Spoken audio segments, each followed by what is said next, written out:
Welcome, friends. Today, we are doing another fragrance rotation video for the week ending the 26th of January, 2025.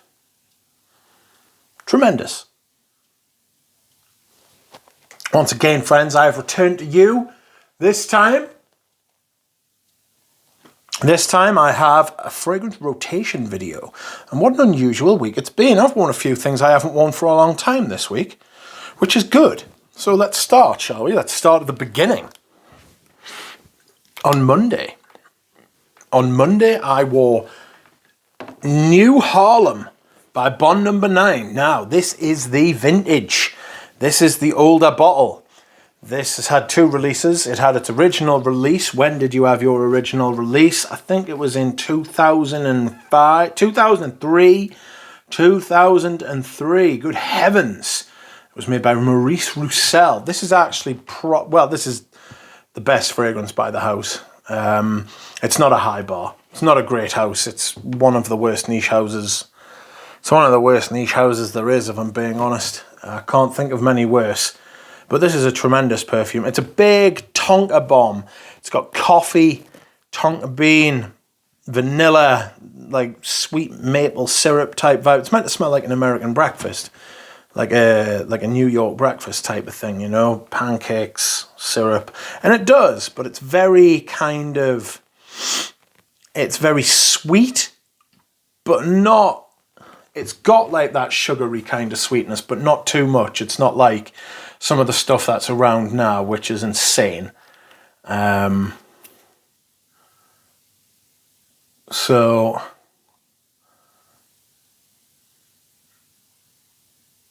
I really like this stuff. Got this bottle off my friend. Performance is okay. It's not great. It used to be a good fragrance for the money. Now it's not. They bastardized it and put the prices up through the roof when they re-released it. I can't remember when that was. That was only a few years ago. Next up is a familiar face, a perfume I wear a lot of, regularly featuring at the top of my most worn lists, and this is Tobacco Oud. Tobacco Oud by Tom Ford. Not really much more I can say about this. This is one of the better Tom Fords. Tobacco, oud, patchouli, sandalwood, a little bit of whiskey, rum type thing, sweet booze at the top. Beautiful. Performance is brilliant. It's ambery. A little bit of incense in there as well. Wonderful perfume. Absolutely wonderful. Again, from a time when Tom Ford was a good house. Turns out they're not anymore. You know? They're absolutely on their arse. Okay. Next up, we have something completely different from these two. This is a newer purchase and a newer release.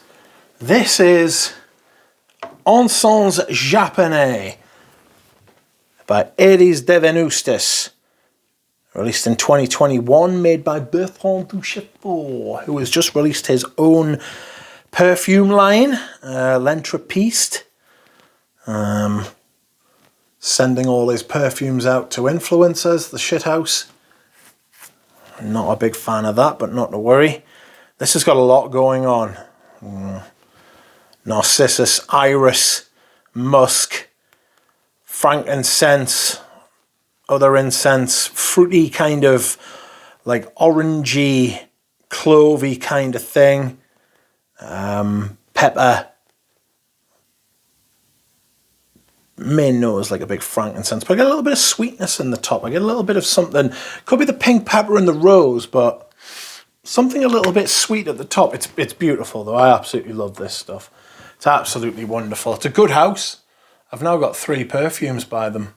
I've got this, I've got Iris Nazarena, which is brilliant, and I've got Pelargonium, which is also brilliant. So I'm really pleased about that too. Next up, we keep the incense-like theme going. And this is Etro, Messe de Minuit. Now, I wore this and I found this was a labdanum bomb.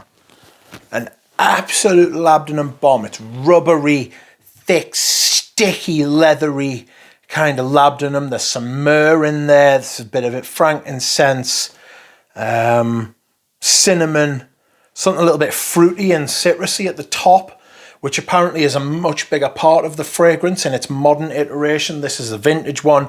This is an eau de cologne with the circular label, so I think this might be the original formula. Performance is good, very resinous, very rich, very thick, deep, rubbery, you know.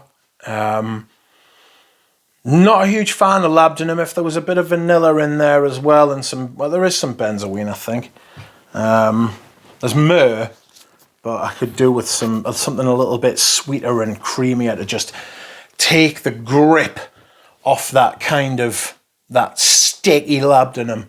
You know, it is like rubber. It's like a balloon, you know, when you blow up a balloon and you can rub it. It's got that grippy texture to it.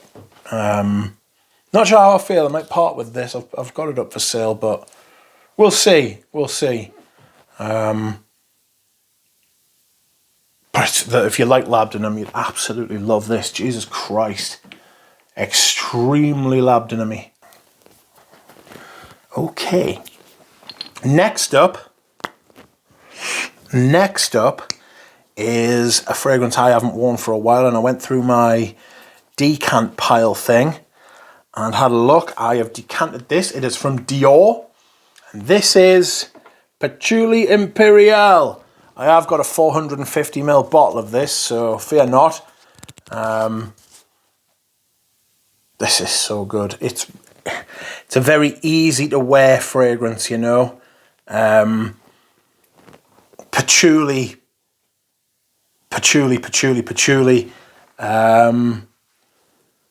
Sandalwood, a little bit of vanilla, a little bit chocolatey, creamy, lasts all day, smells really nice and easy wear. Francois Demarchie. Kind of feel bad for giving him such a hard time now, because Francis Kirkjohn's just the drizzling shits. Like, he's fucking awful. The stuff he's released for them has been fucking terrible. But this is a really good patchouli fragrance. It is just like a nice, creamy, slightly sweet patchouli, you know.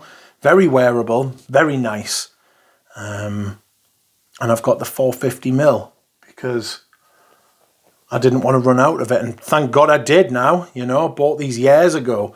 And I'm glad I did, because the modern formulations, if I ever had to rebuy them, I'd be devastated having to wear them. Not to worry. Next up is something quite similar, actually.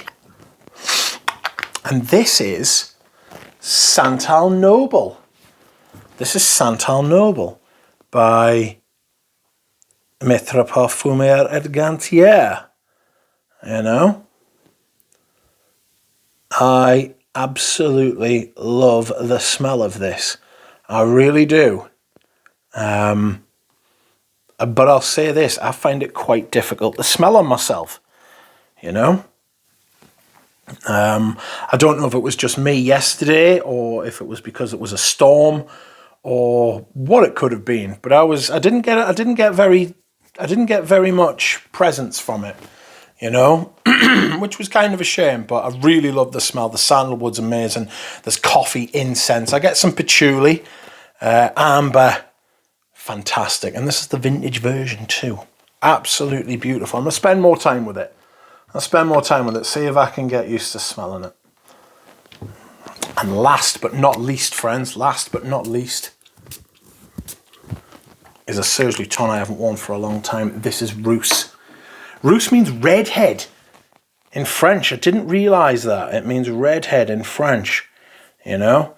This is cinnamon. This is cinnamon, cloves, amber, resins. It's fresh, it's spicy, it's warm, it's ambery. It's got something a little bit citric at the top, a little bit woody as well, a little bit like bark. It's absolutely beautiful. Criminally under fucking exposed by me. I should really wear this more often, and I will do. And you will hopefully see that in my next fragrance rotation video, friends. Thanks very much. I'll see you again later.